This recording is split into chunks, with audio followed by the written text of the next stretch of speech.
31 de outubro, mais um aniversário da Reforma Protestante. Já se passaram 505 anos desde que Martinho Lutero fixou as suas teses no castelo de Wittenberg, na Alemanha. Esse foi um evento que trouxe o cristianismo ortodoxo de volta para os púlpitos da igreja medieval. Grande parte da Europa foi impactada pela mensagem da Reforma. A bravura de um monge agostiniano fez com que a estrutura da igreja de Roma fosse abalada. As duas teses correram pelo século XVI, o que provocou o que hoje conhecemos historicamente como a Reforma Protestante. Um dos maiores legados que Lutero nos deixou foi a redescoberta da doutrina da justificação somente pela fé em Cristo.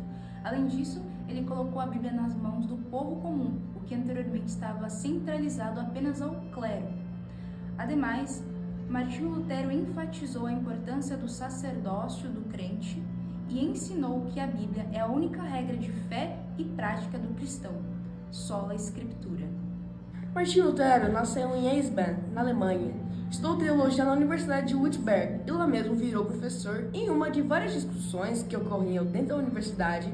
Aplicou no dia 31 de outubro de 1517 95 teses na porta da Igreja de Todos os Santos. Fez diversas críticas à Igreja Católica sobre a venda de indulgências para a salvação, em que afirmou que essa salvação é somente pela fé, que os pilares da Reforma Protestante eram sola Escritura, solus Christus, sola gratia, sola Deo, sola fide. Sola fide significa somente a fé e o princípio que somos justificados somente pela fé e nada mais. Sola Escritura significa somente a Escritura. É o princípio de que a Escritura é a única regra de fé e a prática da Igreja. Sola Cristo significa somente Cristo. É um princípio que veio em resposta a pessoas que se colocavam em posição de canal de diálogo de outra pessoa para com Deus. Ele diz que a única medição entre o homem e Deus é feita por Cristo e somente Ele. Sola gratia é o princípio que somos salvos somente pela graça. Sola Deo glória significa somente de glória a Deus, princípio em que tudo que fizermos deve ser para Deus. Após as 95 teses, Martinho Lutero foi perseguido e teve que se refugiar no castelo de Wittenberg. E nesse tempo traduziu a Bíblia para o alemão para que as pessoas pudessem ler a Bíblia por si próprias. Um personagem muito importante para a Reforma Protestante foi o Jan Hus. Jan Hus nasceu na Boêmia, atual República Tcheca, onde se formou em filosofia e teologia. Ele foi professor de teologia na Universidade da Praga, onde se tornou padre em 1400. Em seus sermões, ele sempre dizia que a Bíblia deve ser a autoridade dos cristãos e do próprio cristianismo. Ele defendia que a comunhão do pão e do vinho deveria ser dividida para todos os fiéis e contestava a venda de indulgências e todo o luxo da Igreja Católica perante tanta injustiça social.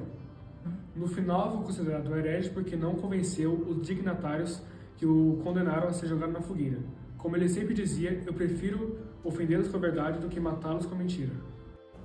John Wycliffe nasceu em Yorkshire, na Inglaterra. Se especializou em teologia com bacharelado e foi professor de teologia na Universidade de Oxford. Wycliffe criticava a venda de indulgências pela Igreja, afirmava com força que a função do sacerdote é pregar o Evangelho e qualquer outra responsabilidade deveria estar abaixo dessa. Defendia a salvação pela fé e a autoridade das Escrituras. Ele traduziu a Bíblia para o inglês e alfabetizou várias pessoas de classes mais baixas para que eles pudessem ler a palavra. No final, acabou influenciando outros teólogos e reformatistas, como Jan Hus, Martinho Lutero e João Calvino. João Calvino nasceu em Norion, norte da França, em 1509 e estudou teologia na Universidade de Paris. As ideias de Martinho Lutero tinham se espalhado pela Europa e muitos apoiadores surgiram, tais como Calvino e o reitor da sua antiga universidade.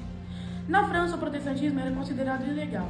Então, Calvino foi perseguido e se refugiou na Suíça, onde lançou uma obra chamada Instituição da Religião Cristã, com várias doutrinas protestantes. João Calvino fez algumas reformas na igreja. Ele removeu todos os quadros, vitrais e imagens que tinham, e ele também defendeu a predestinação entre a vida e a morte, negando o livre-arbítrio.